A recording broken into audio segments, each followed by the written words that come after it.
پاکستان کی سیاست میں آخری ہفتہ ایک سیاسی طوفان کا پیش خیمہ بنا رہا. سیاسی طوفان آیا اور پھر چلا بھی گیا. NRO پر حکومت کو شکست ہوئی اور یہ شکست میں جو کلیدی کردار ادا کیا وہ اور کسی نے نہیں, پیپلز پارٹی کے اپنے سب سے بڑے الائی MQM نے کیا. آج حالات کہاں پہ کھڑے ہوئے ہیں؟ یہ گورنمنٹ کس حد تک سٹیبل ہے, کس حد تک جو ہے NRO کے طوفان کے بعد آئندہ زرداری صاحب اور پیپلز پارٹی حکومت جو ہے 5 سال پورے کرے گی اور MQM آن بورڈ رہے گی. کیا کنفیوژن ہے, کیا کنسرنز ہے, کیا فیئر ہے, اس پہ بات کریں گے. آج ہمارے ساتھ موجود ہیں MQM کے رہنما ڈاکٹر فاروق ستار صاحب. فاروق ستار صاحب, very warm welcome to front line. Thank you. سب سے پہلے تو ایک کنفیوژن اس کو کلیئر کر دیں. آج کے اخبارات بھرے پڑے ہیں کہ حکومت کے ساتھ دبئی مذاکرات آپ لوگوں کے ہوئے, اس سے پہلے آپ کی حوالے سے ملاقات ہوئی 1-2 روز پہلے. ڈیڈ لاک موجود ہے یا you are on board with the government of Pakistan? We are completely on board with Pakistan Peoples Party in their coalition government. ہم حکومت کے اتحادی ہیں, ان کے حلیف ہیں, اور ہم یہ سمجھتے ہیں کہ ہم ایک اصولی سیاست کرنے والی جماعت ہیں, اور NRO پہ ہمارا ایک پرنسپل اسٹینڈ تھا, اور اس پر ہم نے کوئی اچانک اختلاف نہیں کیا. جب 1 ماہ پہلے ہمارا ایک وفد ملا تھا الطاف بھائی کے کہنے پر, اور اس میں ہم اپنے آئینی قانونی ماہرین لے گئے تھے, ہم نے اپنے تحفظات کا اظہار کیا تھا, اور ہم نے اسی وقت یہ مشورہ دیا تھا کہ NRO کے علاوہ جو دیگر آئینی اور قانونی آپشنز ہیں ان پر انحصار کریں, انہیں اختیار کریں. اس کے ساتھ ساتھ ہم سیاسی لوگ ہیں, ہماری سیاست کے ساتھ ہماری شناخت ہے, اور ہمیں سیاسی جد و جہد پر یقین رکھنا چاہیے. اور اگر آج بھی ہمیں کسی صورتحال, ایسی صورتحال کا سامنا جہاں ہمیں جد و جہد کرنی ہے, تو ہم نے آصف علی زرداری صاحب کو بالکل یہ مشورہ دیا تھا. 1 ماہ پہلے یہ بات ان سے کہی تھی ہم نے. یہ NRO کے علاوہ کیا آپشن ہو سکتی ہیں جس کا تعلق NRO ٹائپ چیز سے ہو؟ یعنی NRO کا مطلب یہ تھا نا کہ پیپلز پارٹی سمجھتی ہے کہ پولیٹیکلی کو وکٹمائز کیا گیا, 10 سالہ دور میں کیسز بنائے گئے, اس کا ایک ریلیف ہے. تو اس کے علاوہ کیا آپشن آپ نے پیپلز پارٹی کے سامنے رکھی؟ دیکھیں, چونکہ ایک عوامی رائے جو ہے وہ NRO کے حوالے سے اس طرح بن رہی تھی کہ یہ مفاہمت کا, یہ ریکنسیلیشن کا آرڈیننس نہیں ہے, بلکہ پروموشن کو فروغ دینے کا آرڈیننس ہے. تو ہمیں اس عوام کی رائے کو بھی جو ہے وہ سامنے رکھنا تھا. پھر دوسری بات, چونکہ متحدہ قومی موومنٹ کے خلاف کوئی کرپشن کا کیس نہیں ہے, یہ بھی میں سمجھتا ہوں کہ ریکارڈ پر ہے, تو ہم یہ سمجھتے ہیں کہ فوجداری کیسز تو ہے آپ کے, فوجداری کیسز ہیں, رہے ہیں, اور ان کو بھی ہم نے الحمدللہ عوام کی عدالتوں میں جب الیکشنز ہوئے وہاں ان کا سامنا کیا, میڈیا ٹرائل ہم نے فیس کیے ہیں, اور پھر ہم نے جو انصاف اور قانون کی عدالتیں وہاں پر بھی جا کر ہم نے جو ہے وہ انصاف حاصل کیا ہے. جو میں سمجھتا ہوں کہ ہم نے اپنے بیشتر مقدمات اسی طریقے سے ہم نے نمٹائے ہیں. یہ جو آپ بات پوچھ رہے ہیں, تو اس پر میں یہ کہوں گا کہ جو اور دیگر آپشنز کی جو ہم نے بات کی تھی, دیکھیں آرڈیننس 2 طرح کے تھے. ایک ہوتا ہے امینڈمنٹ آرڈیننس اور دوسرا سبسٹینٹیو آرڈیننس. جو آرڈیننس خود لا ہو وہ سبسٹینٹیو آرڈیننس ہے, لیکن NRO ایک امینڈمنٹ آرڈیننس تھا. اس نے 3 قوانین میں ترمیم کی. جن قوانین میں ترامیم ہوئی ہے وہ ہمیشہ کے لیے ہو جاتی ہیں.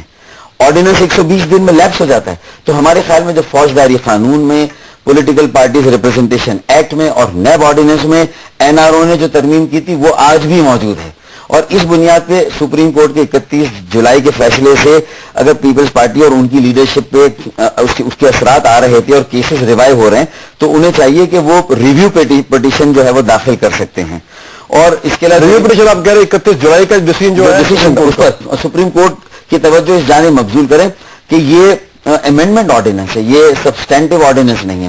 اور امینڈمنٹ آرڈیننس سے جن قوانین میں ترامیم ہوئی ہے وہ ترامیم اپنی جگہ پر, ہماری یہ انٹرپریٹیشن ہے کہ ایگزسٹ کرتی ہے. یہ انٹرپریٹیشن کا مسئلہ ہے, اور اسی انٹرپریٹیشن کو سپریم کورٹ کے سامنے دوبارہ ریویو. آپ یہ کہنا چاہ رہے ہیں, لوگوں سے ایکسپلین کر دیں, مجھے میری انڈرسٹینڈنگ کے لیے عام فہم اس میں, آپ یہ کہنا چاہ رہے ہیں کہ جو کیسز اب ریزالو ہو گئے under that ordinance far as long as it stood before 31 جولائی, تو وہ کیسز اب دوبارہ آپ سپریم کورٹ سے یہ کہے پیپلز پارٹی کی گورنمنٹ کہ جی وہ تو ہو چکے اس آرڈیننس کے تحت, ان کو دوبارہ نہ کھولا جائے. صرف کیس نہیں بلکہ جو پروویژن تھی NRO میں, جو شکے تھی, اس کے تحت وہ کیس ختم کیے گئے تھے نا, اور ایک خاص تاریخ کے بعد ختم کیے گئے تھے, اس لیے وہ ریوائیو ہو رہے تھے, کیونکہ آرڈیننس 120 دن کے لگے. لیکن ایسا آرڈیننس جو دیگر قوانین میں ترامیم کرتا ہے وہ ترامیم رہتی ہیں, تو یہ سب سے پہلے تو ڈیبیٹ کیا جائے کہ وہ ترامیم موجود ہیں, اور ان کی موجودگی میں جو کیسز اگر اس وقت نہیں ریزالو ہوئے, ختم ہوئے, تو وہ آج بھی ختم کیے جا سکتے ہیں. تو دوبارہ NRO کو پارلیمان میں لانے کی ضرورت نہیں. دوسرا, سپریم کورٹ نے خود 120 دن کے لیے مزید ویلیڈیشن دی تھی 31 جولائی سے لے کر 28 نومبر 2009. تو اس اسنا میں بھی اس لا کی موجودگی میں NRO اس وقت موجود ہے, اس کی موجودگی میں جو ہے وہ اپنے مقدموں کو جس طرح ڈیل کر سکتے تھے وہ ڈیل کیا جا سکتا ہے اس اسنا میں بھی 28 نومبر تک. پھر ایک اور آرڈیننس لایا جا سکتا ہے اس اسنا میں اور آرڈیننس کے ذریعے سے اس مسئلے کو حل کیا جا سکتا ہے. پہلے بات سامنے تو نہیں آئی ہے. یہ اس لیے سامنے نہیں آتی کہ ہمیں جو ہماری ذمہ داری تھی کہ ہمارے آئینی قانونی ماہرین وہ بہت ہی زیادہ وثوق کے ساتھ اپنے اس اسٹینڈ پر قائم ہے اور انہوں نے پیپلز پارٹی کے بھی آئینی قانونی ماہرین کو یہ بات کہی ہے. پھر دوسری بات ہم یہ سمجھتے ہیں کہ اگر یہ تینوں آپشن سے بھی کام نہیں چلتا اور سپریم کورٹ کی انٹرپریٹیشن تینوں پہ بھی مختلف فیصلہ ڈفرنٹ پھر بھی آتا ہے تو میں سمجھتا ہوں کہ پھر ہمیں پولیٹیکلی ہمیں سامنا کرنا چاہیے الزامات صحیح ہیں یا غلط ہیں. اگر عوام کے سامنے ایک مسئلہ آ گیا ہے تو ہمیں یہ کہنا ہے پھر تو یہ آپ کو پولیٹیکلی کس طرح کرنا پڑے گا, پھر تو کورٹ میں فیس کرنا پڑے گا. کورٹ کو فیس کرنا پڑے گا بالکل. عدالتوں سے کوئی مفر نہیں ہے, پھر اس سے آپ رائے فرار اختیار کر نہیں سکتے. اور یہ تین آپشن ہے, یہ تین آپشن یہ آپ ڈسکس کیا. چوتھا ہے کہ پھر عدالتوں کو آپ فیس کریں, اوبویسلی تو کیس اوپن ہو جائیں گے. اور اب میں آپ کی بات یہ سمجھاؤں کہ آپ یہ کہہ رہے ہیں لیکن جو آپ نے کہا تھا کہ پولیٹیکل وکٹمائزیشن کا کیا ہوگا, تو اس تعصب پیپلز پارٹی کو پرو ایکٹیولی پیپلز پارٹی کو بھی اور حلیف جماعتوں کو بھی اور اپوزیشن کی جماعتوں کو بھی یہ ان کے سامنے بھی سوال ہونا چاہیے, قانون دانوں کے سامنے ہونا چاہیے, جوڈیشری کے سامنے ہونا چاہیے, ریٹائرڈ ججز کے سامنے چاہیے کہ پولیٹیکل وکٹمائزیشن کی ہسٹری جو پاکستان میں رہی ہے اور اس میں 10 سالوں تک جو لوگ اندر رہے ہیں ان پہ مقدمات چلے گئے. مجھے ایک بات اور کلیئر کر دیں.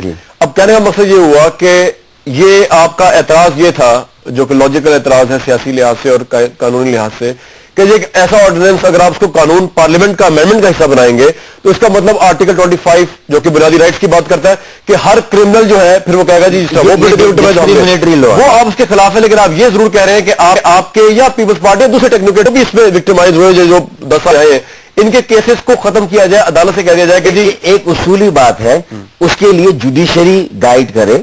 میں سمجھتا ہوں مقننہ کو, پارلیمنٹرینز کو, ریٹائرڈ ججز پر مشتمل ایک ایسا کوئی وہ ہمیں بورڈ یا کمیشن قائم کرنا چاہیے جو کم از کم ایک وے آؤٹ دے کہ پولیٹیکل وکٹمائزیشن. یہ جو سٹنگ سپریم کورٹ ہے آپ اس سے یہ مطالبہ کریں گے یا ایک ٹریبیونل بنایا جائے گا؟ میں تو سمجھتا ہوں کہ سٹنگ جو سپریم کورٹ ہے وہ بھی گائیڈ کر سکتی ہے اس سلسلے میں. دیکھیں پوری دنیا میں ایک جوڈیشل گڈ گورننس کا کانسیپٹ بھی آیا ہے اور اس میں عام مقدمات بھی جو فوجداری مقدمات بھی ہے جن میں پہلے سالوں لگتے تھے, اب انہوں نے یہ طے کر دیا کہ ہر مرحلے کے جو ہے وہ اس کی میعاد مقرر کر دی ہے. اگر اس میعاد سے مسئلہ بڑھ جاتا ہے تو پھر بیل کا رائٹ مل جاتا ہے.